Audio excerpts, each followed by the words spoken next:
Bom dia, com prazer que estendemos nosso bom dia aí a todos e a todas. Felizes porque vocês estão conectados conosco. Ontem tivemos o início dessa live falando sobre TEA e hoje daremos continuidade. Hoje falaremos sobre a comunicação, a interação e relatos de práticas. Teremos a participação dos nossos paiês, professor da classe comum. Vai ser realmente um encontro maravilhoso. Então, dou as boas-vindas a todos vocês e chamo a Verônica aqui para começar essa tarde conosco. Boa tarde a todos. Meu nome é Verônica, eu sou pai do Cefai da DCL. Espero que hoje nós tenhamos um dia muito proveitoso, né? Fazendo a minha audiodescrição, eu sou uma mulher branca, de olhos azuis, cabelo mediano, estou usando uma blusa preta e ao fundo está em branco, né? Bem neutro, tá bom? Bom, nós vamos iniciar então pela fala da nossa fonoaudióloga, a Caroline de Oliveira Gomes, né? Ela é graduada em fonoaudiologia pela Faculdade Metropolitana Unidas FMU, certificada em comunicação suplementar e alternativa, certificada método ABA e PECS, pós-graduada no transtorno do espectro autista e pós-graduada em musicoterapia. Carol, agora eu chamo, né, para que venha aqui nos agraciar com sua presença, trazer mais luz para o nosso dia e para a nossa live de hoje. Bom dia, comecinho de boa tarde, né? Vamos lá. Carol, é com você. Tá bom. Vê, eu preciso compartilhar a aula, eu consigo fazer daqui, né? Vamos lá. Sim.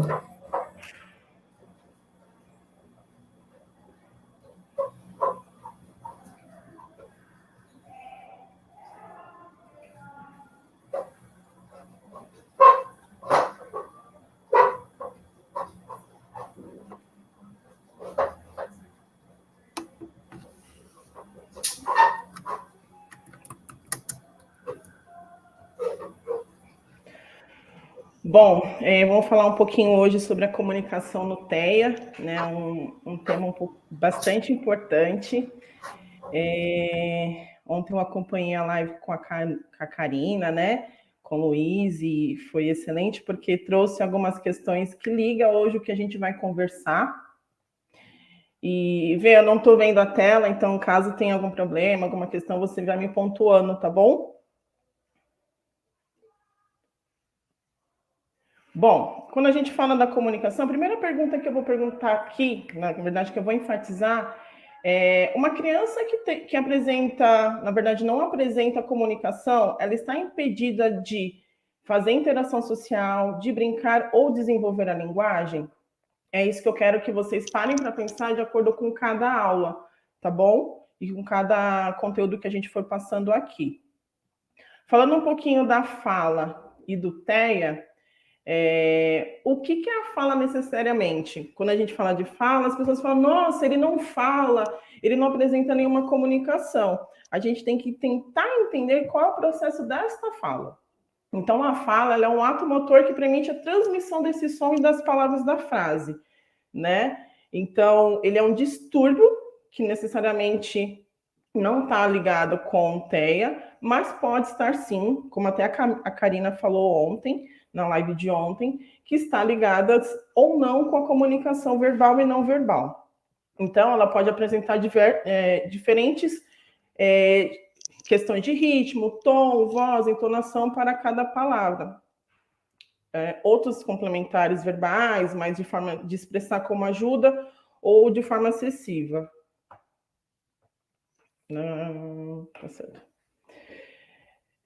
Ainda falando um pouco sobre essa fala, quando a gente fala da questão do TEA, está muito relacionado à entonação que essa criança toma, né? Então, como que eu vou trazer essa fala? Como que eu vou trazer a comunicação em si?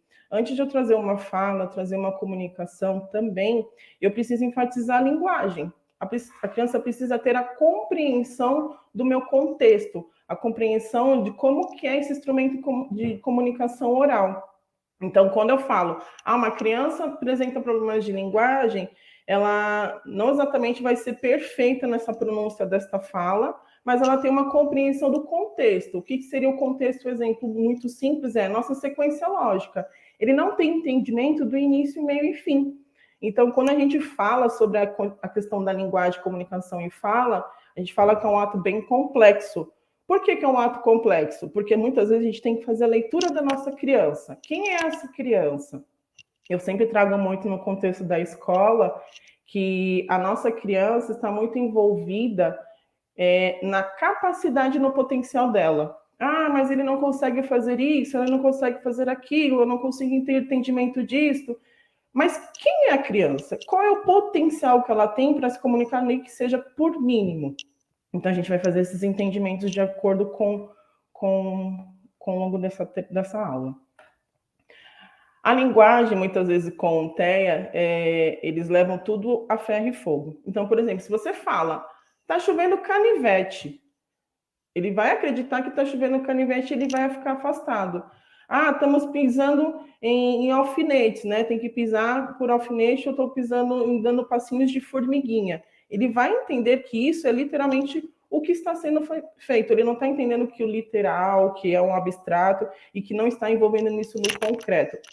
Por isso, quando a gente fala com a questão do TEA, a gente tem que ter um pouquinho de cuidado nessa comunicação. Eu não posso falar assim, mais de uma vez eu falei, vai chover canivete e tudo certo. Mas por que eu estou usando essa fala, essa comunicação? É explicar para ele de forma muito detalhada. Quando a gente vai, geralmente, nas visitas na escola, a gente enfatiza muito esse contexto de início, meio e fim, ou antecipação desse fato. Né? Então, eu preciso antecipar esse fato para que eu consiga fazer entendimento da comunicação em si dessa criança. Então, um dos fatos importantes é a gente saber explicar e sempre de forma objetiva, tá? Quando a gente fala assim, eu preciso que você faça, vamos até o banheiro e do banheiro você vai pegar isso, isso, aquilo. Não, primeiro, vamos até o banheiro. Sempre comunicação e comandos muito simples e objetivos. Eu não posso falar assim, você vai lá no banheiro, pega a escova de dente, depois da escova de dente você põe a pasta, depois da pasta você pega e põe na boca e escova. Ele não vai entender isso de uma forma rápida. Então tem que falar, primeiro você vai no banheiro, depois você pega e escova os dentes. Aí o processo de escovar os dentes somos nós que vamos mostrando aos poucos com a questão da rotina, que também foi enfatizada ontem na live de ontem sobre a questão da rotina. Comunicação e TEA. A comunicação é um processo bem complexo, como eu já havia falado, onde ocorre troca de informações por meio de combinações verbais, tanto da fala quanto não verbais, que são expressões faciais, postura, gestos, olhar e linguagem. Volto a enfatizar que quando a gente fala sobre comunicação, a gente sempre tem que entender quem é a nossa criança. O que ela precisa para apresentar tanto a comunicação não verbal quanto a verbal. Muitas vezes a gente entende que quando a criança não tem uma comunicação verbal, ela está impedida de ter uma interação, de fazer entendimento, de seguir comandos, de seguir rotina, porque ela não fala.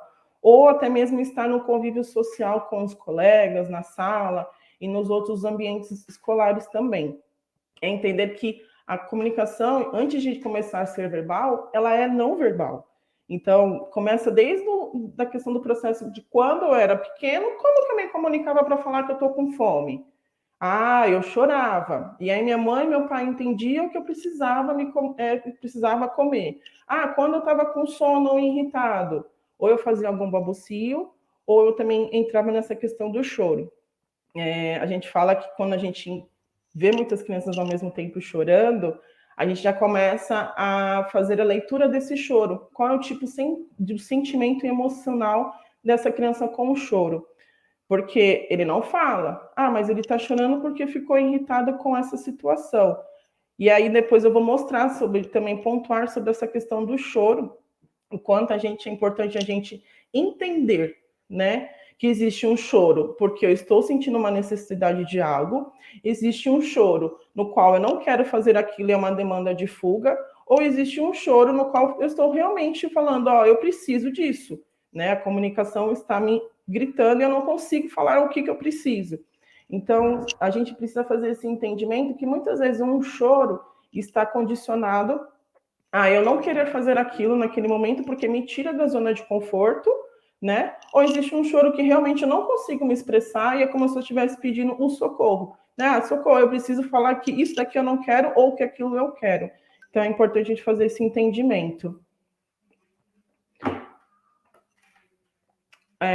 Existem alguns processos de comunicação que eu acho muito importante a gente enfatizar aqui, e eu denominei por alguns grupos, né? Então, o processo da comunicação é um ato complexo, sim, e que é segmentado por alguns grupos, no qual eu vou citar aqui. E o primeiro grupo que a gente fala é sempre o primeiro grupo da fala, da escrita e da leitura, que é um grupo que envolve muito mais comunicação verbal, que a gente consegue trazer muito mais interação, entendimento do outro, e o que possa se fazer durante um processo de comunicação que está não tão segmentado ou tão alinhado. Então, eu falo que o primeiro grupo, que esse é o que dá mais certo, geralmente, nos processos, é a fala, escrita e leitura. Eu falo que, assim, não é o que dá mais certo, né? Até é importante enfatizar isso, que não é o que dá certo. Na verdade, é o que pode facilitar ainda mais potencial para essa criança, né? Para essa criança, para esse adolescente, para esse adulto. É importante a gente fazer disso uma habilidade também, porque pode ser não ter essa habilidade, mas eu posso adquirir uma habilidade do primeiro grupo. Grupo 2. A comunicação, né, em si, do grupo 2, está envolvido com entonação, volume, nível tonal, qualidade vocal, velocidade da fala e acentuação. Eu falo que esse grupo está muito envolvido também quando a gente traz um pouco da ecolalia, que foi o que a Karina falou ontem um pouco, a gente vai falar um pouco hoje mais especificamente. Mas a entonação, volume, velocidade, qualidade é um grupo que usa quando nós temos a voz especificamente, óbvio. Né? Embora eles próprios não tenham essas palavras usualmente, ou depende de alguma coisa, é possível ter velocidade de fala sem a fala. Na verdade, não é possível. Né? Então, a gente tem que entender que, assim, eu não posso colocar a entonação desta fala ou a velocidade de acentuação se eu não tenho uma fala eficaz ou eficiente. Quando eu consigo trazer todo esse grupo para a nossa prática? Quando eu tenho realmente uma fala. Porque o volume só é quando eu tenho fala. A velocidade só tem quando eu tenho a fala. Qualidade vocal só quando eu tenho a fala. E por aí vai. Quando eu falo da acentuação, a gente traz muito pergunta e respostas. Mas como assim, Carol? Perguntas e respostas na acentuação. Muitas vezes, a criança, você fala, oi, tudo bem? Ele vai falar, oi, tudo bem. Você não fala, oi, tudo bem? Aí você dá a entonação para ele. Ele vai falar, tudo bem.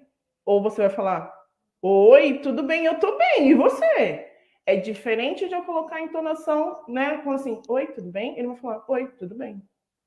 Então a gente tem que parar para pensar também que essa questão de acentuação, volume, entonação, qualidade de voz, a questão da velocidade influencia muito nessa comunicação. Eu não posso, por exemplo, explicar um conteúdo. Oi, tudo bem? Meu nome é Caroline e aqui eu vim para dar uma aula e aqui vocês não vão entender nada. Mas quando a gente começa a falar, oi, gente, tudo bem? Hoje a gente vai enfatizar um tema sobre comunicação, é diferente totalmente, né? Vocês conseguem ter o entendimento dessa fala e a criança que está visualizando e ouvindo vocês também consegue entender essa pausa. E a questão de o que eu estou falando com mais seriedade, que a gente geralmente eu uso sempre a incisão, o que eu estou falando com mais tranquilidade para ele ficar mais calmo. Por exemplo, quando a gente vai chamar para um comando que exige um pouco mais dessa criança, ou que a gente não é que a palavra é chamar a atenção, mas quando a gente começa a trazer um comando que é mais complexo, ele precisa seguir, ele tem um comportamento rígido. Eu falo assim, ó, não é para você fazer isso. Não, a gente não pode usar, ó, não pode. Ei, não estou entendendo. É diferente de eu falar, ó, não pode, já falei para você que não pode. Como que é isso? Então a gente tem que mudar a entonação, mas sempre a expressão facial ela tem que ser muito nítida. Então, ei, não pode, o que está acontecendo? Não consigo te entender chorando, não consigo te entender bravo. Vamos lá, me explica o que está acontecendo. E aí a gente passa para um outro passo de entendimento dessa comunicação. O grupo 3. A gente precisa entender o espaço, o olhar, a postura, a expressão facial, o gesto, o toque e a forma do vestuário. Esse grupo é constituído por comportamentos não verbais, cujas funções variam e podendo substituir palavras de forma significado, né, específico, como balançar a cabeça ou dar de ombros. Eu falo que essa comunicação, para mim, é a mais rica que a gente tem, até mesmo quando vem a comunicação verbal. Por que eu falo que ela é a mais rica? Quando a gente consegue entender que a minha criança precisa estar dentro do ambiente para que consiga trazer uma comunicação e, assim, consequentemente, um olhar mais rico, uma postura mais adequada, a expressão facial mais rápida, eu sei hoje, qualquer momento que eu esteja com essa criança, eu vou conseguir entender quais são os pontos de comunicação do que ela gosta e do que ela não gosta. Muitas vezes as crianças precisam do gesto, do toque, né, do vestuário. Então as pessoas entendem assim, mas ele não é verbal, ele não precisa, como eu já enfatizei, ele não precisa, ele não consegue falar, por que eu tenho que entender a minha criança? É aquilo que eu já falei. A gente precisa entender o potencial e a capacidade dessa nossa criança. No momento que a gente não entende, a gente não consegue entender até onde ela pode evoluir e o quanto ela pode ir além daquilo que já tem. E o quanto a gente também pode estimular essa criança dentro dessa comunicação. Então, às vezes, o balançar cabeça simples, ele não pode direcionar o olhar, mas o balançar cabeça simples, sim. Muitas vezes a criança com não verbal e verbal, eu uso muitos combinados. Carol, mas ele não me responde sobre combinados. Você pega, traz a criança com a mãozinha dela no seu olho, combinado, e aí traz aqui, combinado. Olha para mim. Enquanto você não tiver o olhar, você não tem nenhum combinado com essa criança, independente se ela é verbal ou não verbal.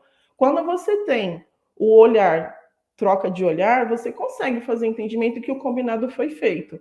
Mas aí ela desorganizou porque eu trouxe a demanda. Você vai trazer de novo esse comando e falar, lembra que a gente combinou? E aí a criança automaticamente ela começa a trazer comportamentos mais tranquilos, com antecipação de fato. Então, realmente, eu combinei, eu lembro, não falei, mas eu combinei através do meu olhar. Então, ela teve um entendimento. Quando a gente troca a questão do olhar, eles têm um entendimento daquilo que a gente está falando. Quando a gente não tem essa troca, oi, combinado? Combinado. Se vai propor uma atividade, ela não vai querer saber dessa atividade. O grupo 4. Bocejo, riso, suspiro, tosse, Neste grupo é usado variedade de situações, que envolve sim o uso da voz, mas não são palavras, que é aquilo que a gente fala quando é criança. A criança, quando suspira de uma forma um pouco diferente, a gente já entende como que é essa comunicação. Quando ela começa a bocejar, é aquela questão muito clara. A gente traz, ela está com sono, ou vai começar a pensar já no processo de dormir, né? Aqui a gente contribui tanto com o conteúdo social e emocional da mensagem que ele está transparecendo.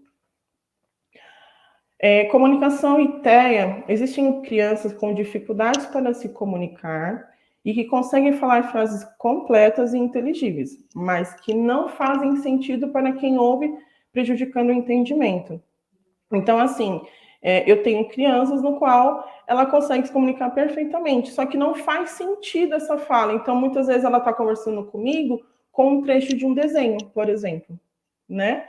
Ou com uma fala que eles usam, que a Ká até falou, que é uma fala terceirizada ou de uso próprio. Então, eles criam uma frase ou uma palavra no qual eles só comunicam desta forma.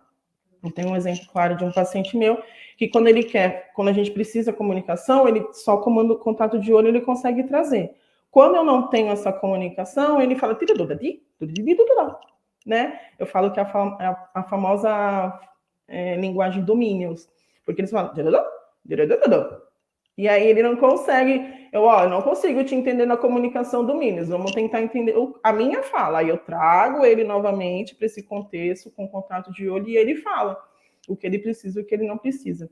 Então, a comunicação, muitas vezes, do TEA está envolvida com o quê? Com o que ele consegue lidar. Quando ele não consegue, ele vai trazendo outras formas e outros comportamentos rígidos para aquilo, que é importante a gente observar sobre isso. Falando um pouquinho sobre ecolalia, a ecolalia é uma repetição de palavras e frases que foram ditas de outras pessoas, ouvidas em um programa de televisão, desenhos e filmes. A ecolalia imediata é aquela ecolalia que, por exemplo, mesma emissão do som, mesmo tempo que ouvir a palavra e a frase, ele repete. Tudo bem? Tudo bem. Oi, tudo bem? Oi, tudo bem? E não tem entonação, mudança de entonação. É oi, tudo bem? Oi, tudo bem. A tardia, muitas vezes, está envolvendo o quê? Depois de horas que você já conversou com a criança, ele já assistiu o filme ou o vídeo, ele traz essa comunicação, né? De entendimento sobre aquilo que ele ouviu lá atrás. Então, é importante que as pessoas entendam que existe a ecolalia imediata, que é o que ocorre conosco, né? E existe a ecolalia tardia, que ela é mais funcional do que é menos funcional. E vamos aqui para outro. Ecolalia funcional. São repetições com sentido lógico do contexto da conversa. Então, o que traz a ecolalia funcional? Né? Muitas vezes está envolvendo o quê? Ela está conversando com você e está te trazendo a mesma conversa que está falando. Então, você começa a falar, ela repete a mesma frase que você está fazendo, mesmo contexto. Então, ela vai passando. Você faz, oi, tudo bem? Eu fui para um zoológico. Aí, do nada, ele começa, não, eu fui para um zoológico e foi tudo bem. Ele traz essa ecolalia, repetição, não na sequência e na complexidade que está ali, mas ela traz um contexto diferenciado. E a ecolalia funcional, que muitas vezes acontece com as questões do TEA, né, que são repetições descontextualizadas, sem contexto nenhum. Então, vem por trecho de filme, vem por trecho de desenho. Por isso que quando a gente pergunta assim, a criança tem o hábito de assistir muito desenho? A criança tem o hábito de ver muito filme? A criança tem o hábito de ficar muito tempo em tela? O que é tela? Celular, televisão.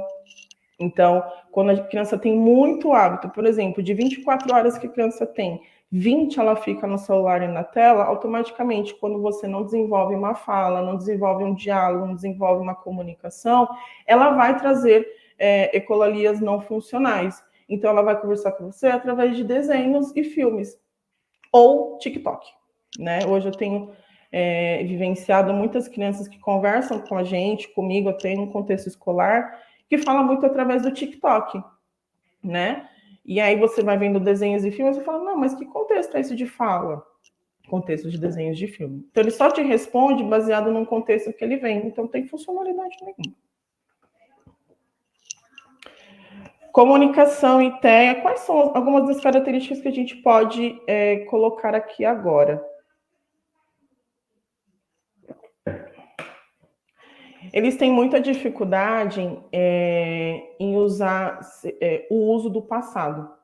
Então, eles não conseguem entender, por exemplo, hoje eu estou na escola. Como foi seu final de semana?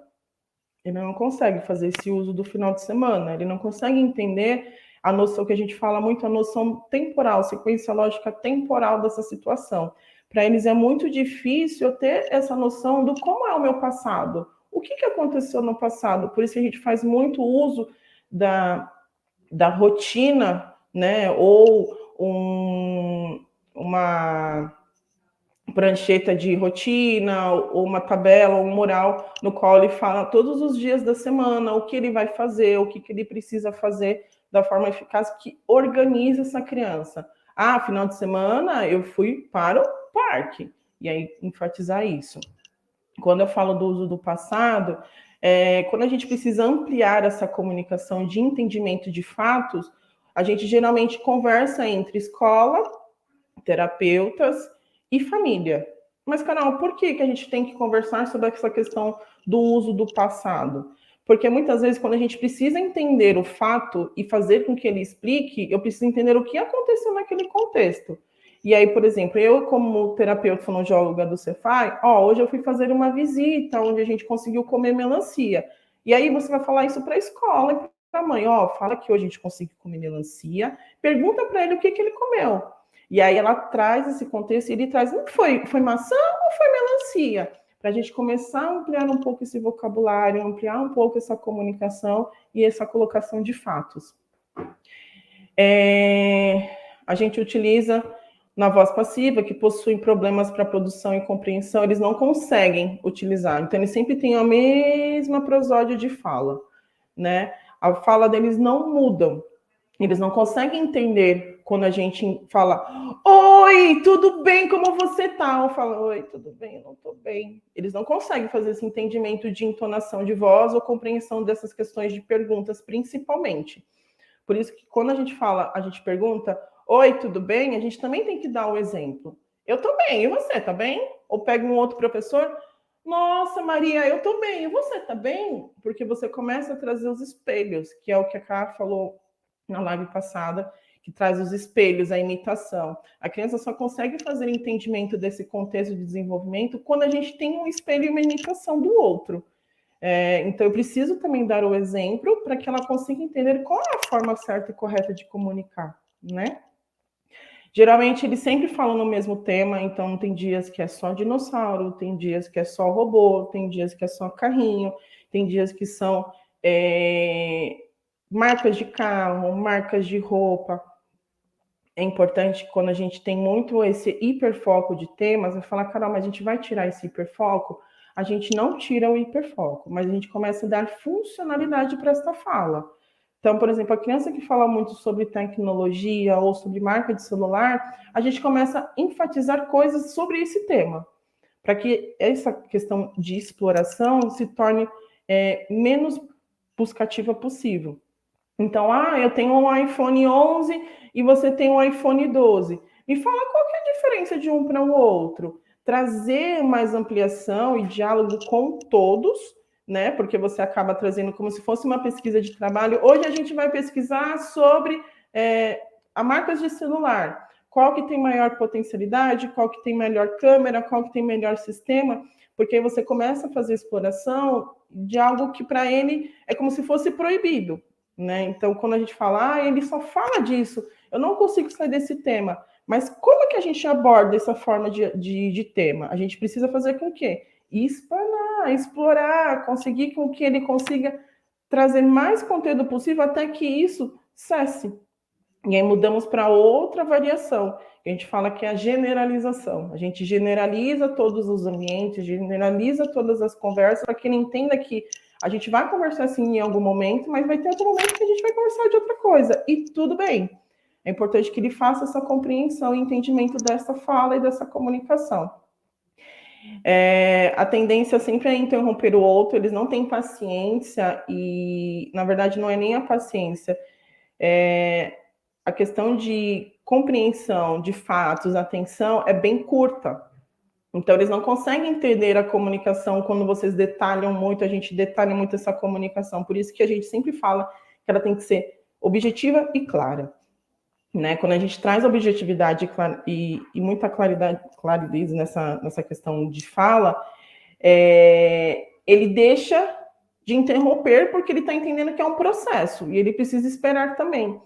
Por isso que a gente fala do famosa troca, né? É a minha vez, é a sua vez, é a vez do colega. Ele tem que esperar, né? Numa brincadeira, numa interação, na hora da professora conversar. E é sempre importante também, quando a gente fala que o professor está dando as explicações, as pessoas estão explicando de uma forma do contexto geral, quando a criança começa a levantar a mão e interagir, é importante a gente valorizar essa fala. Tá? Então, estamos falando sobre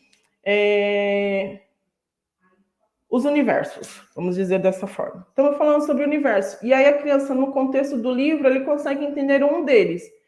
A gente não nega essa fala dele, por mais que a gente já saiba que ele vai repetir, falar, pode falar, o que você entendeu? A gente valoriza a fala, porque ele faz, aí ele começa a entender que a fala dele teve potência naquilo que ele quis dizer, além de ele entender que ele também está incluso dentro das atividades. E aí, quando ele quiser falar de novo, João, você já falou, agora é o próximo. E aí ele começa a entender que existe tempo, né, para a minha fala, para a fala do outro, para a fala da Maria, do João, enfim, para que consiga entender essa noção de tempo, que é super importante. Dificuldade de elaboração de comentários, então ele não consegue fazer um comentário de um fato, de alguma coisa que tenha, para a gente seja muito mais fácil de entendimento do que para o outro. Por isso que eu volto a falar na valorização do comentário, da fala dessa criança, desse adolescente, desse adulto, porque eles têm potencial. E basta a gente entender qual é o potencial que ele tem para desenvolver aquilo. Talvez, muitas vezes, a gente tenha que trazer a potência de ele, às vezes, explicar, ou o colega explicar junto com ele, porque eu sempre falo que tem que ter sempre um par, né? Para explicarem junto. Vai, é minha vez, agora você explica, João, agora é a Maria. E aí trazer esse diálogo de fluxo, porque não tem também. Eles não conseguem ter um fluxo no diálogo, então eles vão cortando, e muitas vezes a gente tem que estimular essa fala. Você tá bem? Sim? Não. Né? Muitas vezes está relacionado ao sim ou não. Então você fala, tudo bem com você? Eu tô bem. E você? Primeira e segunda pessoa, terceira pessoa, começar a trazer todas as pessoas possíveis para que a gente entenda que, assim, é um diálogo. Eu não preciso repetir o que ela está me falando. Eu preciso começar a ampliar um pouco esse diálogo, que é bastante importante. Para os que não apresentam comunicação verbal, é possível a gente elaborar alguns métodos de comunicação alternativa. E aí eu vou explicar um pouquinho agora sobre esse processo e esses métodos de comunicação, tá? Todos os recursos de comunicação alternativa, eles necessitam de um especialista para estruturar e desenvolver. Carol, mas eu não tenho especialização, não sou especialista nessa abordagem, eu não posso, então, fazer esse tipo de desenvolvimento de rotina. Claro que não tem nada a ver isso. Você pode e deve fazer uma estruturação de rotina, sim.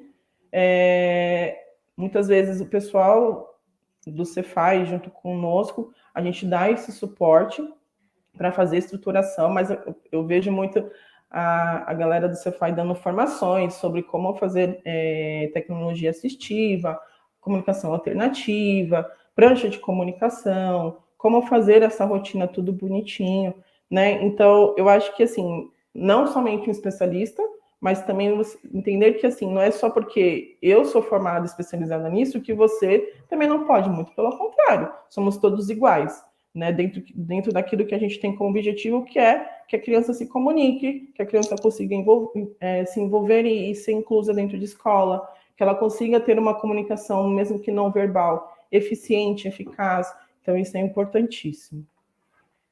Então, muitas vezes a gente coloca o que eu preciso. Na primeira comunicação, a gente usa coisas muito simples, né? O que eu preciso? Tinta, lápis, cola, borracha, tesoura. A gente usa as coisas mais simples, começa com, por exemplo, 5 figuras ou 3 figuras. O que eu preciso agora? Pega sempre as que há mais necessidade do contexto da escola e pede para ele se comunicar. Lembrando que, assim, a gente tem que mostrar o abstrato, mas a gente tem que trazer o concreto. Porque senão a criança não entende naquilo, você só traz a figura e não traz o concreto. Tá, o que é uma tinta? Eu não consigo entender o que é uma tinta. Se eu não for ver, se eu não pegar, se eu não sentir. E sempre mostrar o processo desses materiais que a gente vai colocar dentro de uma comunicação, dentro de uma rotina. Porque muitas vezes a gente só coloca e esquece se a criança tem compreensão daquilo ou não. E quando a gente coloca a figura, é importante que a criança faça parte desse processo, né? Então, que ela entenda como é o processo de colocar uma figura, o que é a figura, por que a gente está colocando, mesmo ela não sendo verbal, tá?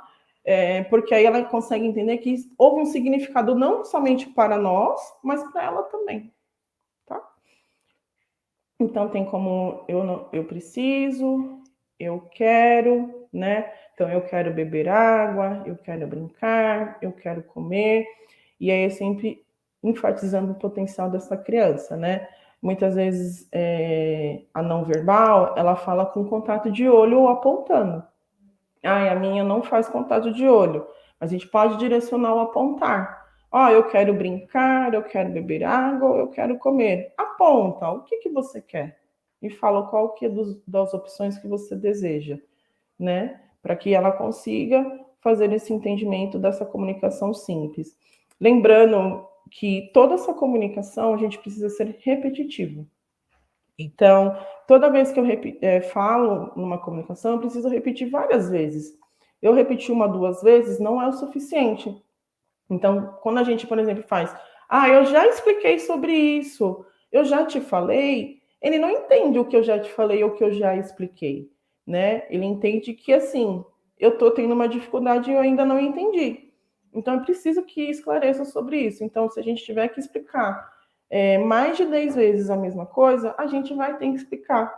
E não é colocando assim, não pode, eu já te expliquei. O não pode, eu te expliquei, a gente talvez trave e traga algumas questões para a criança que ela fala assim, tudo bem, então eu não fui entendida, eu não vou mais falar porque eu não consegui ser compreendida e eu já recebi uma negativa. É como se fosse gerar um bloqueio. Então é importante falar, eu não entendi, eu não consegui fazer, João, vamos assim, é isso primeiro, depois é esse daqui, depois é esse, depois é esse. Aí a gente consegue fazer a atividade. Não conseguiu de novo. Vamos lá. Primeiro esse, depois. Por exemplo, uma dobradura. Primeiro você dobra desse jeito, depois você dobra do outro, e assim por diante. Vamos de novo, tentando juntos, né? Às vezes a gente precisa dar o auxílio parcial e imparcial, né? Que a gente fala que é o auxílio motor. Parcial e imparcial. A gente, às vezes, o imparcial, a gente só faz isso daqui, encosta e pede para ele fazer. Porque inicialmente a gente dá. O parcial a gente ajuda um pouquinho e deixa que a criança tem que fazer da outra forma junto com você, tá? Caixa de interesse. Essa caixa de interesse é muito importante. Por quê? É como se fosse os reforçadores que nós temos, né? Então, dentro daquilo que eu preciso também ter um interesse em ir ao banheiro, escovar os dentes, ir para a quadra, ir para o almoço. O que dentro do banheiro possa me chamar como interesse que faça eu mostrar para essa criança que eu quero ir ao banheiro? Então, eu tenho que ter uma busca de interesse no qual ele entenda que aquilo é o que eu preciso para agora. E como que a gente faz essa comunicação não verbal e verbal? Eles usam muito gesto, né? Então, ou apertam, ou começa a ir para um lado e para o outro, né? Principalmente nessa questão do banheiro, ficam muito hiperativos, né? Começam a rodar, rodear. Então, isso é um fato que a gente tem que observar bastante. A escovação, muitas vezes, é um ato que dificulta ou não. Por quê? A escovação, ele trabalha muito a questão sensorial dessa criança. Quando a gente fala da questão sensorial, é importante a gente entender que são texturas. Se ele se adapta a todas as texturas, tudo bem, não tem problema. Quando não, a gente talvez tenha uma resistência nessa escovação. Então, talvez eu tenha que mostrar de fora para dentro. Então, jamais eu vou forçar uma escova dentro da boca dessa criança para fazer escovação, porque tem que escovar. Não. Eu preciso colocar de fora para dentro. Essa de fora para dentro é como? Às vezes passando na mão, passando no rosto, passando no nariz, para mostrar a importância. Depois, do nada, começa a passar pelos lábios e, por fim, tentando trazer para dentro da boca. A gente sempre tem que trazer de uma forma que não seja agressiva e invasiva para essas crianças, tá? A quadra já faz entendimento para a questão de bola, parque, essas coisas eles entendem muito mais fácil. Ah, por que parque é um dos fatores que a criança mais gosta? Porque ele tem que correr. E essa questão do correr, de ir para lá e para cá, não é porque tem muitos estímulos, é porque para me automodular, me auto-organizar, é mais rápido. Por quê? Uma vez que eu estou estereotipando, porque correr também é estereotipar, de um lado para o outro, né? E quando eu estou estereotipando, é um estímulo maior que eu estou tendo. Uma vez que eu tenho muitos estímulos, eu desorganizo com maior facilidade. E aí, quando eu estou no parque, isso fica muito mais fácil, porque o meu motor vem à frente da minha comunicação. E eu não preciso me comunicar para falar o que eu preciso para me reorganizar, que é diferente quando a gente está no contexto de sala de aula. No parque, ele só corre, ele pula, ele sobe em cima dos brinquedos, ele gira. E são todos os fatores que fazem que a criança consiga se organizar com maior facilidade. O almoço também, sempre trazer.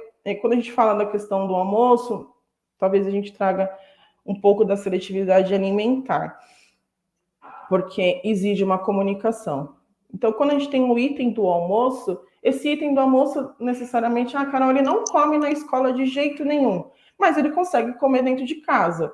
Aí a gente já consegue entender que não existe uma seletividade alimentar, e sim uma generalização de fato. Então, a gente precisa entender que por que ele consegue comer na escola, não consegue comer na escola e consegue comer dentro de casa. Ou consegue comer em terapia, mas não consegue comer em casa nem na escola. Nada mais é do que a gente generalizar o ambiente. Então, ele precisa entender que dentro de terapia, são terapeutas condicionando ele. Dentro de escola, é um ambiente no qual a professora está direcionando junto com os colegas, onde tem muito estímulo muito rico, inclusive. E em casa é onde a gente faz assim, se você quiser, você come, senão a gente vai tentar dar na boca. O fato de a gente fazer muitas vezes o que a criança é confortável, a gente talvez esteja limitando essa alimentação. E a gente não consegue entender se ele realmente tem uma seletividade alimentar ou se realmente ele tem um comportamento com relação à alimentação. Muitas vezes, essa criança está condicionada a um comportamento. Já que para que eu não quero comer, eu dou bloqueio de prato, fico assim, me nego a comer, mas aí se você dá um chocolate, uma bolacha e um suco, eu consigo comer. Por quê? É algo que eu gosto, né? É algo que me favoreça. Quando eu preciso comer algo que eu não tenho conhecimento, eu apresento mais recusa. Então é importante a gente entender também nesse processo se é algo que eu não consigo encostar, nem cheirar e nem sequer estar na presença do prato, ou se é algo que é mais comportamental. Eu encosto, eu beijo, eu coloco na boca e guspo, mas se tiver um chocolate ali, é mais fácil ainda. Então a gente precisa entender esse processo de seletividade alimentar, porque quando envolve, ele está muito mais relacionado a ambientes que a gente direciona e comportamentos do que a própria questão da seletividade alimentar, tá? O cardápio, ainda envolvendo isso, que é interessante a gente enfatizar o cardápio, porque quando a gente fala desse cardápio, a gente precisa mostrar o antes dele estar pronto. Carol, mas como que a gente mostra? O ovo, da onde que vem o ovo? Como que acontece para o ovo estar do jeito que ele está aqui, todo mexido? Talvez a gente, às vezes, tenha que fazer oficinas da alimentação. Começar a fazer arroz, começar do arroz cru, como que faz o arroz, o feijão, da onde que vem. Fazer atividades que envolva essa textura. Fazer atividade que envolva esse contexto de alimentação. Fruta, arroz, feijão, ovo mexido, para que ela consiga, na hora que for realmente comer ou ver os colegas comer, isso se torne algo mais interessante. Então, eu sempre falo que tem que ser o mais lúdico possível. Tanto seja para criança, quanto seja para adulto, quanto seja para adolescente. Quando a gente fala de TEA, o quanto mais exagerado, melhor. Se eu fizer assim, vamos comer, vai dar certo, come que tá gostoso. Ele não vai entender. Se você falar, nossa, que delícia, isso aqui é bom demais. Olha o cheiro. A gente começa todo o processo, né? Olha o cheiro, acho que eu vou dar um beijinho. Beijinho, será que eu pego? Pego um pouquinho e largo. Eu acho que eu vou pegar pela colher e fazer um movimento. E depois eu coloco na boca. Então, tem todo esse processo. Eu não posso fazer simplesmente sem expressão facial, sem animação, sem exagero, porque ele não consegue entender e para ele fica muito mais massacrante. Falando um pouquinho agora, um pouco da comunicação de alternativa para a comunicação com o PECs. O que é o PECs em si? Ele é um método de comunicação alternativa também, só que é usado com crianças com TEA e é um método que envolve trocas de figuras. Ele é um sistema que permite desenvolver comunicação interpessoal, principalmente com dificuldades severas dessa comunicação. Quando a gente fala do PECs, muitas pessoas falam assim, eu não quero aplicar o PECs, que eu acho muito complexo e que não é legal para a questão da criança nessa questão de rotina. É importante a gente entender que o PECs ele é um processo para que aquela criança consiga se comunicar de forma eficaz e além de falar também. A gente não pode excluir a comunicação falada, verbal, com relação a quando a gente tem a ampliação do PECs, a aplicação do PECs.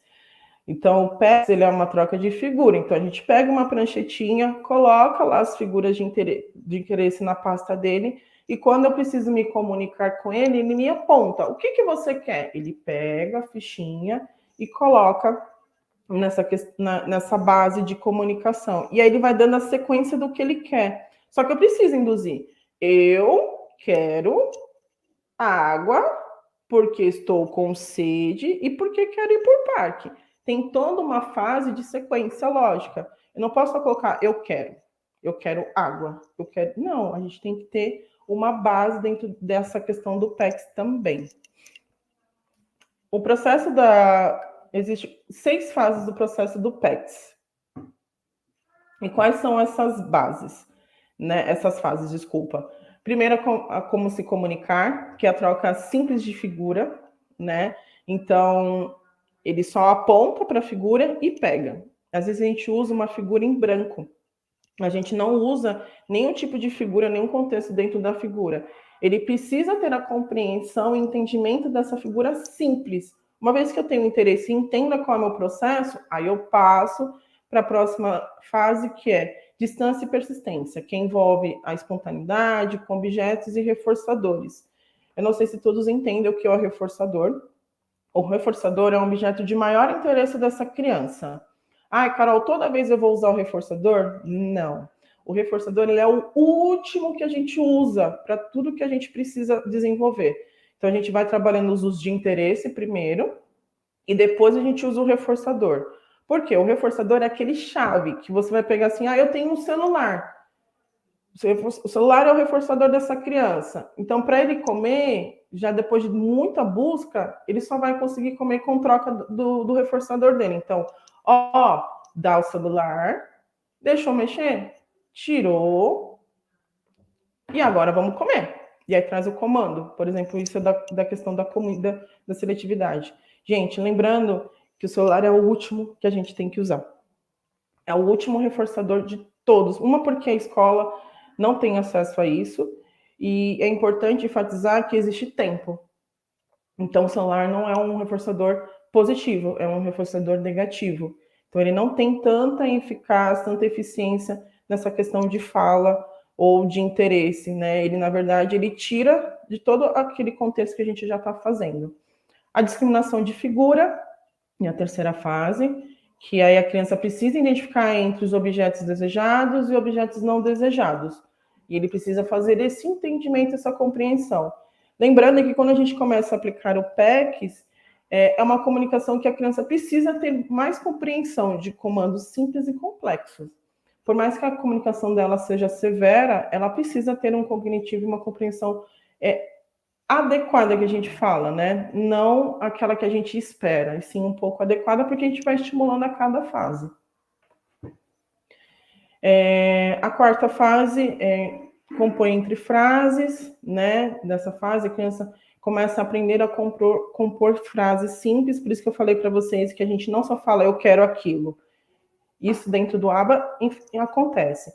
mas dentro do PECS a gente precisa elaborar uma frase para que ele consiga trazer aquilo que ele precisa. Na quinta fase está pergunta e mais na questão das perguntas, ele fazer entendimento. Então a gente faz a mesma pergunta de formas totalmente diferentes. Por exemplo, no eu quero, você quer? Sim ou não? Você quer? Você quer ou não quer? Pode ou não pode? Vamos ou não vamos? Então, a gente precisa fazer todo um contexto diferenciado para que a criança entenda que eu pedir vai induzir aquela comunicação de diversas perguntas. Outra pergunta que eu faço muito, que ele sempre me traz sim ou não, no sim ou não eu falo, posso ou não posso? Pode ou não pode? Né? Então, ele vai sempre colocar sim ou não. Sim, não, pode ou não pode? Né? Quando ele fala sim ou não, a gente traz o pode, e a gente sempre faz, geralmente, com o gesto. Pode ou não pode? Porque ela tem que entender que o sim ou não também vem baseado na questão do gestual, né? Pode ou não pode, né? Para que consiga essa comunicação ser muito mais efetiva. A sexta envolve mais respostas e comentários, né? Agora essa criança deve ser capaz de responder algumas perguntas além do que quer, né? Então é uma fase mais difícil, onde a gente sempre tem que estar elogiando os acertos. É legal falar sobre a questão dos elogios, que muitas vezes a gente entende que o elogio é só falar, ai, muito bem, também. Mas a gente, às vezes, fazendo uma cócega já é um reforçador de elogio positivo. Às vezes a gente abraçando, porque a criança, com TEA, ela tem muito essa questão do tato mais forte, mais firme, né? Tanto que a gente fazer massagem assim, às vezes acalma muito mais a criança do que eu ficar alisando. E isso é um entendimento bacana de fazer, porque muitas vezes a gente está calma, mas ele fala assim, quando a gente faz, ei, calma, vai dar tudo certo, você está mudando essa questão da entonação. Agora eu pergunto para vocês, nós vamos brincar ou vamos interagir? Isso eu queria que depois as pessoas, no caso, interagissem com a gente para falar se a gente só brinca ou a gente também interage, ou é os dois a mesma coisa. Né? Isso eu queria que depois o pessoal fizesse esse entendimento do brincar e do interagir. As crianças com TEA, elas apresentam realmente dificuldade na comunicação social, ou seja, podem ter dificuldade de interagir, manter relações, acertar regras sociais, como agora não é hora de comer, agora é hora de dormir, compartilhar brinquedos, situações que envolvam outras crianças da mesma idade. Pode ser também não compreendida com facilidade, principalmente na brincadeira. Então, quando a gente está brincando, o brincar deles é muito pouco, na verdade, não tem funcionalidade. Então, a gente precisa dar funcionalidade para aquilo, porque se eu pego um carrinho, ele vai pegar a roda e vai fazer assim, ó. Para ele, o brincar dele é esse. Se você não explica como brincar, como interagir, como fazer, ele nunca vai entender. Ou, por exemplo, você pega um carrinho e começa a passar na lousa, para um lado e para o outro. Ah, ele está brincando. Esse fato do brincar, ok. Só que mesmo se vocês forem parar para pensar, eu não estou brincando com complexidade. Então, o que eu faço para dar uma maior complexidade e maior raciocínio lógico para essa criança? Faço uma pista na lousa, com giz, e peço para ele fazer subir e descer. Porque aí eu já trabalho coordenação motora, raciocínio lógico, lateralização, né? Sequência de que tudo que inicia precisa se terminar da forma correta. Não, eu começo assim, eu cansei, eu já passo para o final ou passo reto. É importante a gente fazer esse entendimento com a criança, que tudo que a gente termina, a gente precisa, tudo que a gente começa, a gente precisa terminar, tá? Quando não há resposta que esperamos da brincadeira que propomos com a criança, a gente tem a tendência a desistir com facilidade ou abandonar a ideia, porque a gente acaba frustrando e com tudo isso acaba deixando de falar, na verdade a gente acaba falando menos com essa criança ou interagindo menos. Gente, quando a criança não responde às nossas brincadeiras, é de importância, necessidade com que faça com que essa criança entenda que não pode ter aquilo agora, mas a gente pode fazer de outra forma, né? E aí a gente fazer essa interação, falar com ela, vamos lá, interagir um por um, né? Com que consiga interagir de forma correta. Como? Né? Permita que a criança use brinquedo ou objeto como quiser. Ah, mas a gente vai deixar manusear, e, por exemplo, se pega a rodinha, ela vai começar a rodar. Gente, o primeiro momento, deixar que a criança manuseie esse objeto ou esse brinquedo, faz com que você comece a trazer um pouco do foco, da atenção, do direcionamento, do contato de olho mais rico. Não que seja para você, mas para aquele objeto, além de você prolongar o tempo de manuseio daquele brinquedo, daquele objeto. E aí, depois, a gente começa a fazer as intervenções daquele brincar, né? Então, começar a pegar peças mais coloridas para montar, maiores, que é o que chama mais atenção, separar por cores, separar por formas, aí depois tentar, né, fazer nomeação e pareamento para tentar fazer comandos simples. Eu quero a cor vermelha do círculo ou do quadrado, né? Então, isso é importante a gente entender que existe, antes do processo de a gente só colocar para a criança brincar ou interagir, existe que eu preciso entender o que eu estou fazendo, né? Isso é com todos. O que eu estou fazendo? Tá, então eu preciso entender como funciona. Não deu função para a criança brincar da forma que nós, no caso, achamos que é o correto, o que a gente começa a fazer? Mostrar para essa criança a forma correta de brincar. Mostrar como que faz esse brincar, tá? Geralmente, a gente corrige. Foi o que eu já falei lá algumas falas atrás. Já falei, já disse que como se faz, não é assim, não pode, está errado. Essas falas são falas de bloqueios. Quanto mais a gente fala não, mais a gente coloca falas de bloqueio, menos a criança apresenta interação com a gente para aquele propósito. Então, a gente precisa mostrar, realmente, e sempre valorizar essa fala. Porque, como eu já falei, quando a gente coloca as negativas, a criança não entende isso como valorização da fala dela, e ela se esquiva e para de interagir, para de brincar, né? E aí perde o sentido, perde o contexto, perde a funcionalidade, perde o interesse.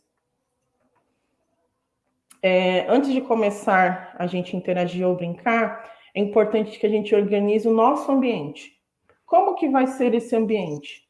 A gente vai deixar somente brinquedos de preferência sem pilha, né? Brinquedos mais concretos, blocos, madeiras, cubos de encaixe, quebra-cabeça, para que todos consigam interagir juntos, né? Que aqui a finalidade é sempre a gente fazer a interação do contexto. E quando a gente coloca para uma criança com TEA, a gente está colocando, na verdade, para todas as crianças. A gente não está pensando somente nessa criança, a gente está pensando no contexto geral. Então, é importante a gente pensar como vai ser esse ambiente, se ele vai ser extremamente poluído ou se ele vai ser extremamente pobre de estímulos. Uma coisa que eu sempre falo é que a gente tem que ter um equilíbrio. Eu não posso ter um monte de coisas nesse ambiente, como eu também não posso ter nada. Mas, Carol, por que disso? A Karina falou isso ontem, porque a questão do contato visual, da sensibilidade, vem muito mais no auditivo e no visual de uma criança com TEA. Uma vez que a gente tem um ambiente muito cheio de coisa, fica muito poluído visualmente para essa criança fazer entendimento. E aí o que acontece? Ela começa a desorganizar, ela começa a frustrar, ela começa a se irritar, até que começa a mudar os comportamentos e ficar mais rígido para qualquer comanda que a gente faça. E quando eu não tenho nada, eu tenho uma criança que a gente fala que é geralmente aquela criança que é muito calminha, sem empatia nenhuma. Fala, mas é tranquilo por um lado, porque ela não está dando algum tipo de problema, algum tipo de situação.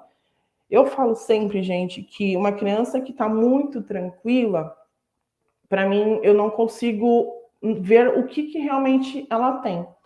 Você fala assim, Carol, mas você quer que a criança esteja batendo, desorganizada nisso? Muitas vezes eu prefiro uma criança que esteja mais rígida e mais desorganizada, porque ali eu consigo entender aonde ela está precisando que eu ajude. Quando eu tenho uma criança que ela não me apresenta nada, fica difícil entender quais são os comandos que ela usa como comunicação não verbal, quais são os comandos que ela utiliza para ter comunicação verbal e quais são os gatilhos iniciais.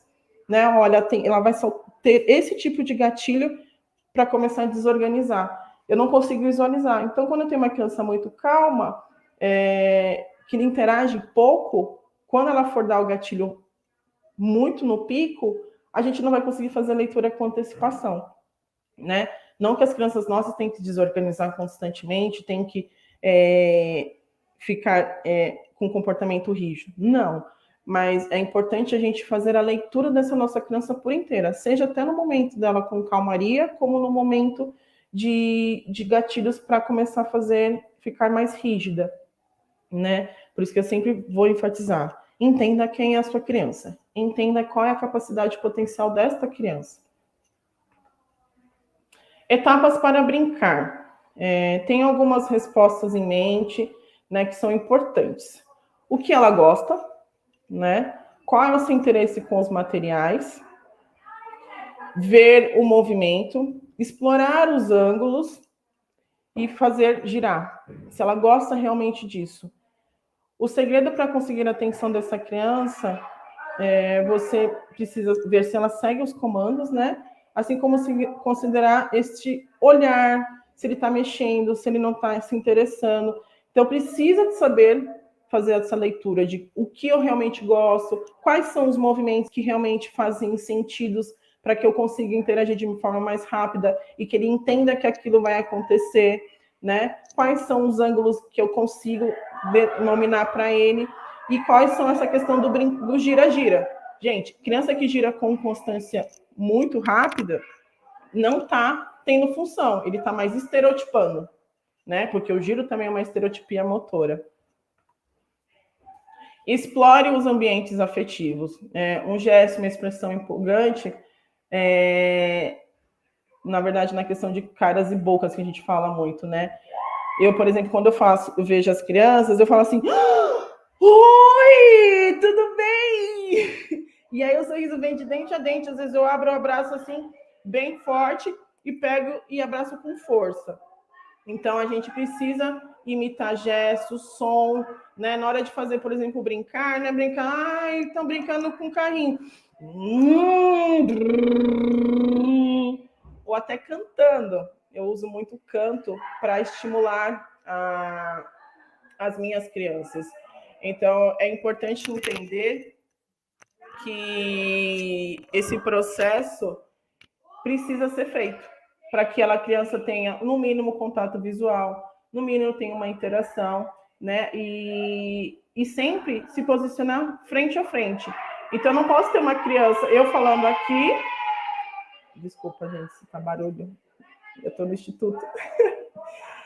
E aí eu tenho uma criança aqui, ou um adulto aqui e uma criança aqui. Eu não consigo interagir, porque ele entende que existe, assim, uma democracia, né? Você é o adulto, você está olhando, mas você não está conversando comigo, você está me mandando fazer. É diferente de quando eu tenho o mesmo contato de olho, tá? Olho a olho aqui. Então, eu consigo fazer esse entendimento e existe um diálogo, tá?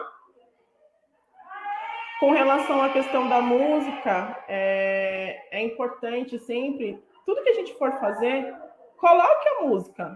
Nem que seja para brincar de arrumar a cadeira, brincar de guardar os brinquedos. Isso é extremamente importante, né, para a questão da criança. Porque a música traz a comunicação, traz ritmo, traz gestos, traz coordenação motora grossa e fina com mais facilidade. Então, coloquem o ritmo de forma muito leve, mas sempre tentam colocar de alguma forma esses ritmos, porque ajuda muito, principalmente no processo de desenvolvimento de qualquer criança. Então, por exemplo, eu uso aqui guarda, guarda, muitos acho que usam guarda, guarda, guarda, guarda, guarda, guarda. E aí, quando você começa a cantar, ela já entende que está começando a fazer um processo do quê? Tá acabando, tá finalizando. Ou às vezes para ir para comer, né, para ir embora. Então, tudo isso ajuda na organização de todas as crianças. A oficina de música, eu acho que é de extrema importância quando a gente faz com que a criança esteja nesse processo, né? Então, aproximar essas crianças com ritmo e melodia faz com que elas desenvolvam habilidades no qual a gente nem sequer pensava que tinha, né? Então, traz todas as habilidades. O ritmo traz fala, prosódia, velocidade, ritmo, coordenação motora, compreensão de comandos complexos e simples, além da imitação, além de interação social e por aí vamos, né? Então tem muita potência. A música que já falei, da oficina, né? Então aqui, na verdade, esse é um estudo que depois eu disponibilizo para o pessoal, é um estudo que está dentro das escolas. Então, as escolas já fizeram uma pesquisa no qual interage com as crianças para fazer essa oficina e desenvolver essas habilidades. Então, é legal porque você traz realmente a criança para esse cotidiano. E aí você consegue trazer de coisas muito simples para uma exploração muito rica, né? Então, eu falo que a música ela faz muito sentido na questão de interação, principalmente quando a gente traz instrumental. Por que eu falo que o instrumental é diferente de uma caixinha de música? Né? Porque quando a gente está na caixinha de música, a criança já está habituada a ouvir dentro de casa, ouvir nos lugares, a música ali, ponto. Quando você está com um instrumento, com algo rítmico e ele mexendo, traz muita mais potência naquele estímulo, naquela evolução. Então, é importante a gente valorizar essa questão do ritmo instrumental do que do ritmo com uma caixinha de música. A caixinha de música ajuda? Super.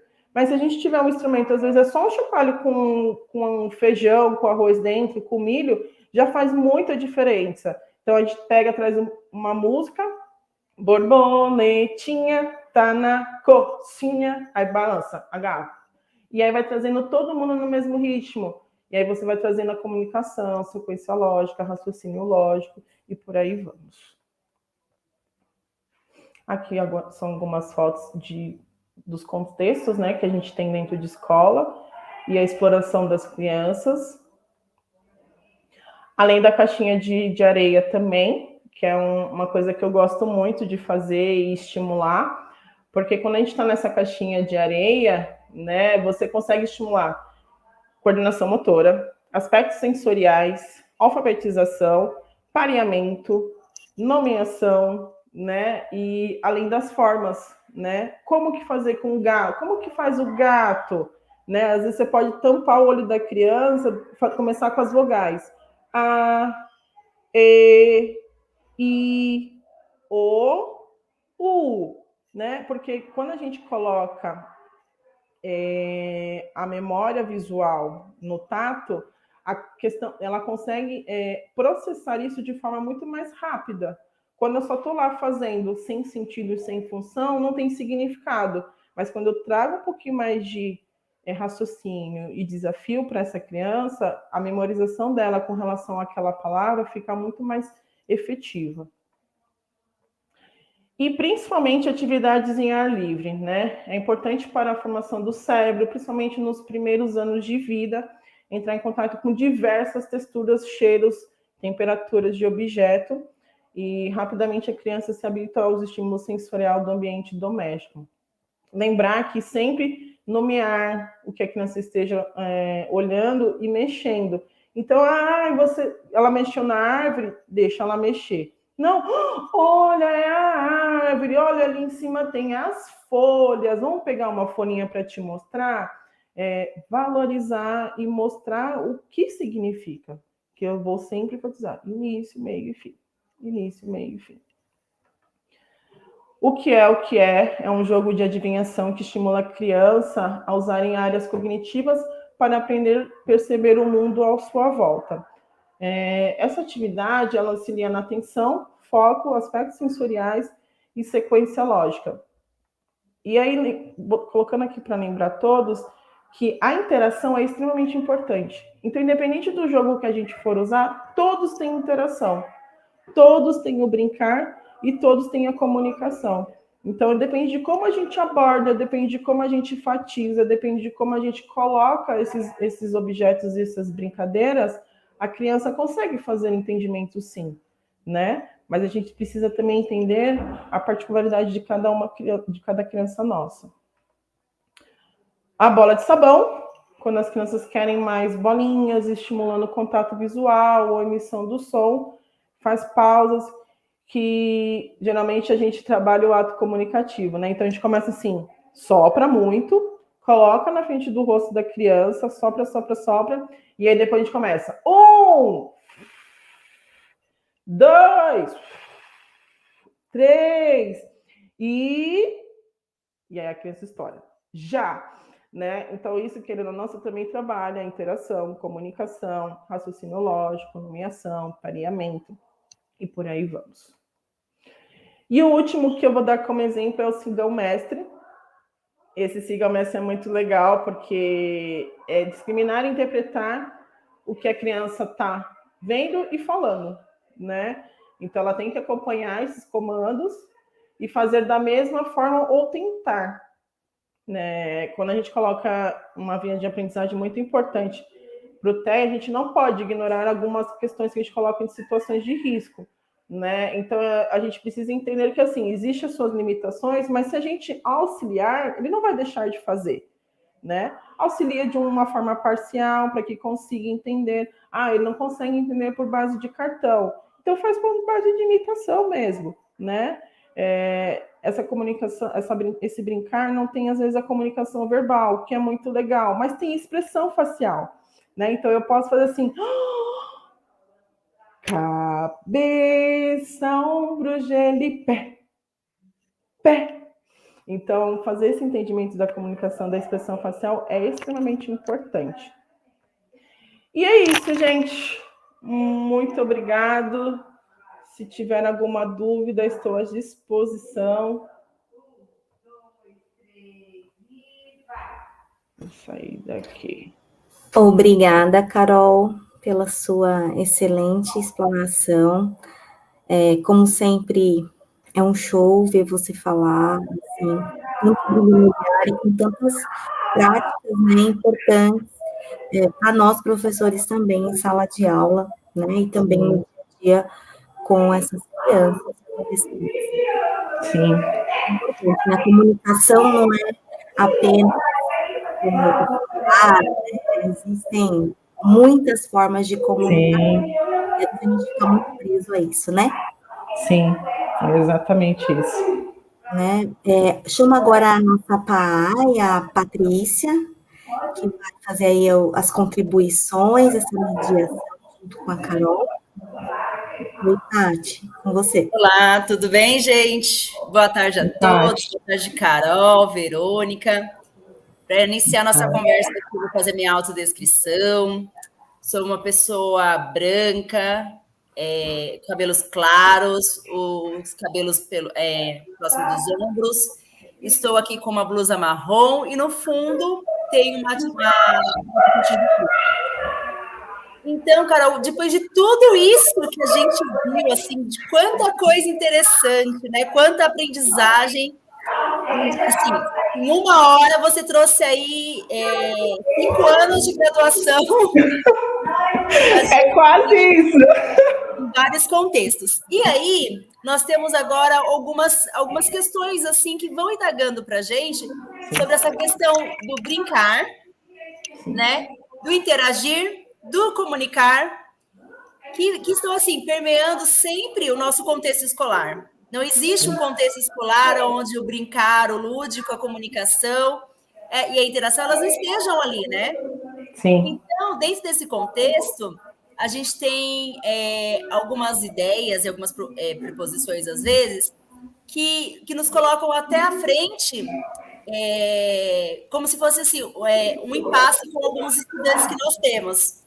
Nós vimos alguns comentários aí sobre assim, O estudante, quando ele não está comunicando, quando ele não está interagindo, ele também não está brincando? Né? Será que, assim, quando eu não interajo, eu não brinco?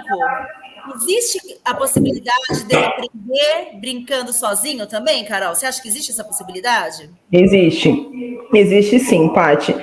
Por isso que eu coloquei a pergunta, vamos brincar ou vamos interagir, ou é as duas coisas? Né? É importante a gente entender que quando a criança não está brincando, não está interagindo, ela está brincando, ela está aprendendo da forma dela, está aprendendo da forma dela.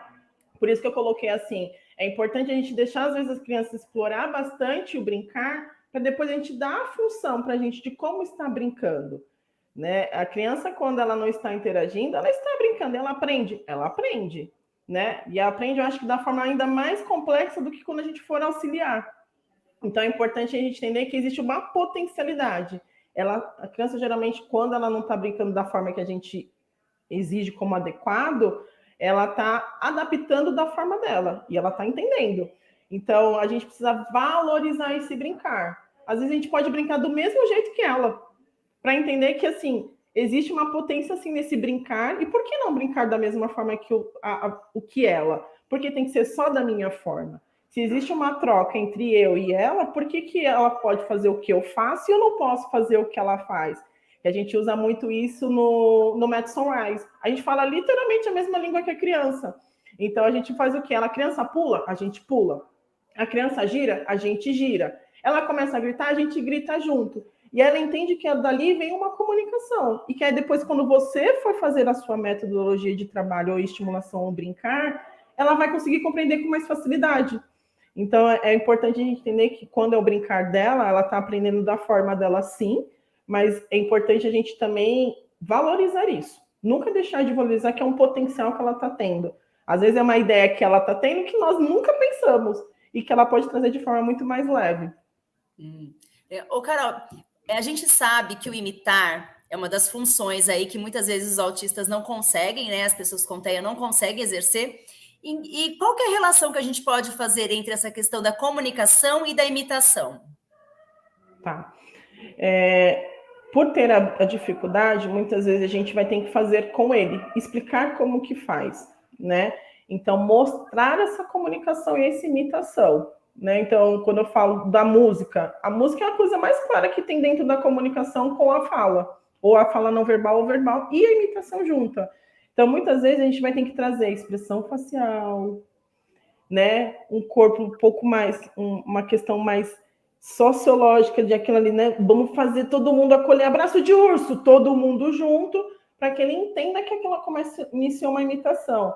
Ai, esqueci alguma coisa, pega na cabeça e mexe junto, né? E ele fazer entendimento disso. A imitação, gente, ela não é complexa para uma criança com TEA. Depende de como a gente demanda isso, né? Depende de como a gente auxilia essa imitação. Então, muitas vezes, tudo que inicia com TEA, a gente precisa explicar e mostrar. Por quê? Quando a gente fala da questão do transtorno do espectro autista, é algo muito complexo. Não a síndrome que eles falam assim, ó, ele não tem essa habilidade. Ele tem habilidade, só que não é desenvolvida. Então, a gente precisa desenvolver cada vez mais essa habilidade porque ele consiga ter mais potencial daquilo. Então, eu preciso explicar, eu preciso comunicar. Às vezes, a questão da fala, você vai falar, ó, é assim que se faz. Pega no rosto e fala, é carinho, né? E sempre tá falando. Ah, mas a minha criança não fala. Eu preciso estar sempre falando. Automaticamente, a gente faz a narração 24 horas para uma criança com TEA. Ô, Carol, nós temos aí muitos professores também que são alfabetizadores, né? E existe aí aquela preocupação muito grande do estudante estar lá no primeiro, segundo, terceiro ano, aí que é o nosso nível no ciclo de alfabetização, e os professores ficarem inquietos, muitas vezes, porque esse estudante com TEA, ele não está produzindo algo escrito ali, né? Então, a gente sabe que isso é uma preocupação e gera aí uma angústia de muitos educadores que nós temos. Você tem alguma dica para assim, amenizar essa angústia dos educadores sobre essa questão da comunicação e, ao mesmo tempo, da questão da escrita, da produção escrita, né? A gente sabe que vai chegar o momento que isso possa acontecer Como não? Pela questão deles mesmos, mas os professores, principalmente alfabetizadores, querem este momento, né? Sim. Eu entendo plenamente essa angústia de ele precisa escrever, porque ele precisa estar nesse contexto, ele não consegue entender. Primeiro que eu vou ser muito clara, eu sempre fui muito sincera quando eu falo em relação à escrita, que muitas vezes a gente não vai ter uma escrita de uma criança com alfabetização com TEA, ou a gente vai ter. E é onde o que a gente pode trazer muito é sempre a comunicação visual, inicialmente, né? Mostrar para ele essa comunicação visual. Uma das coisas que incomoda muito criança com TEA na escrita é a forma de pegar no lápis. Ele não consegue escrever. Mas se eu tenho uma forma, por exemplo, engrossador, que a gente usa muito adaptador do lápis, já auxilia nessa forma de alfabetização, né?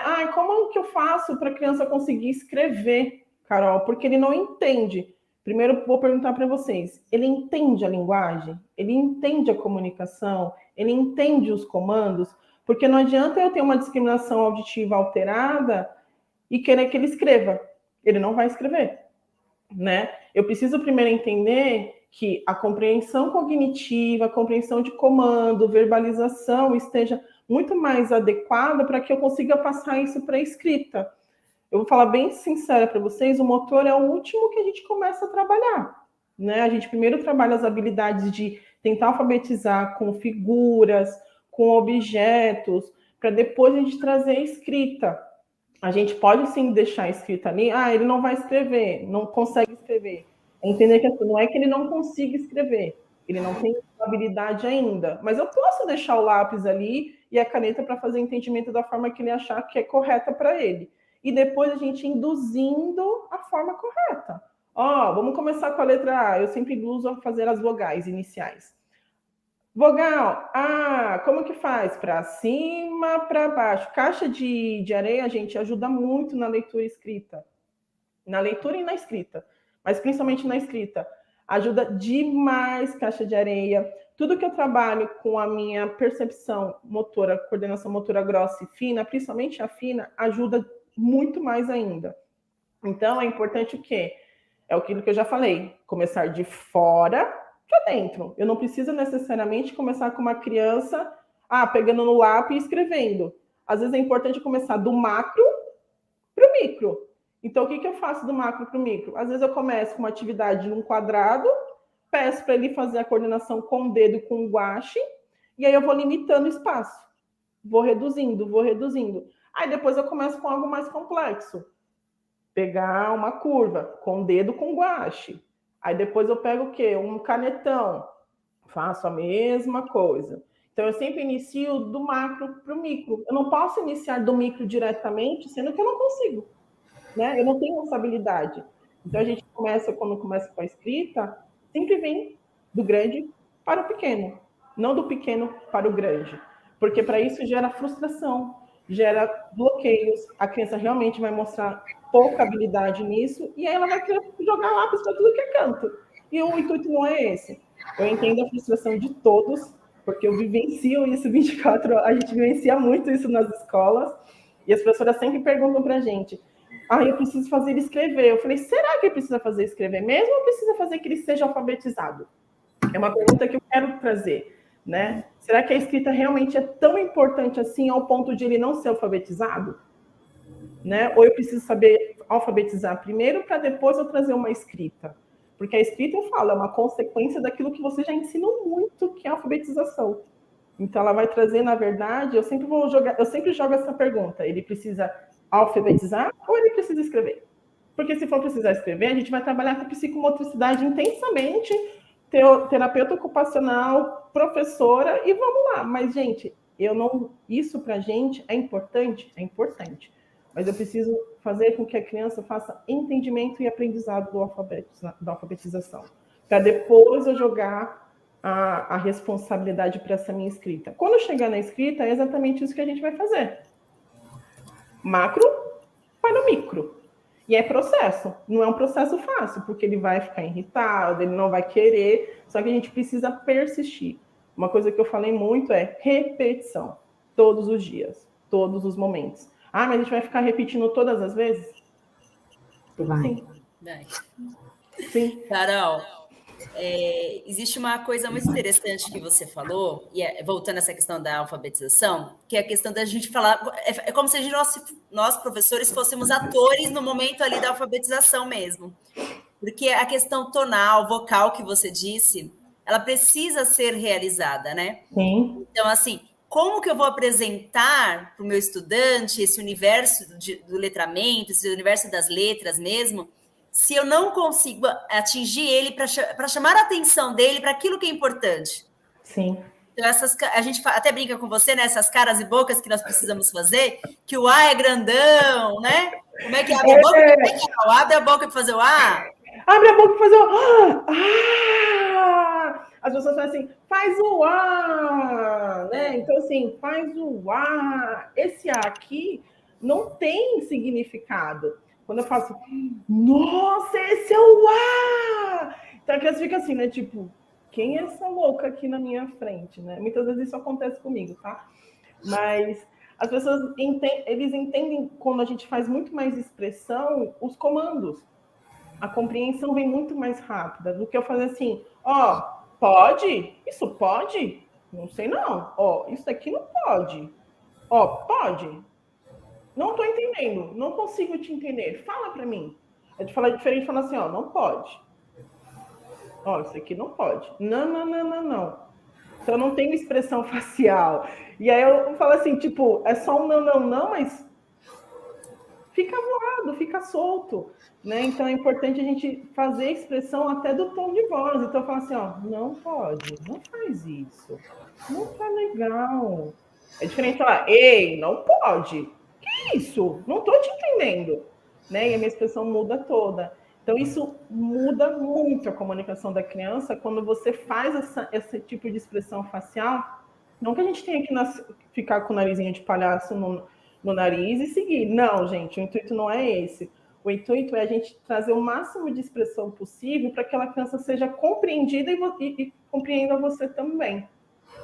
Carol, tenho mais duas questões para falar para você.